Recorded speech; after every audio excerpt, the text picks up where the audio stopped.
Sabli printer smart forehead C5. Head clean.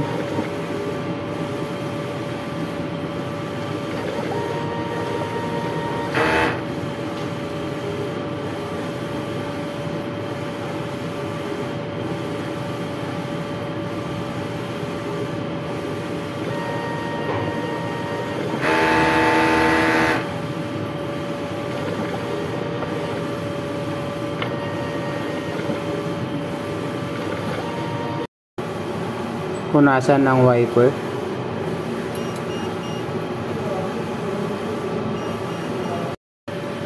After ng head clean, mag-nozzle check tayo. Dito po nakalagay ang ating ink tank. Dito naman po ang ating cartridge. Dito naman po sa side nakalagay ang ating AVR. At ang ating AVR plug. Ang roller naman po natin ay gumagana. Dito naman po nakalagay ang ating stocks.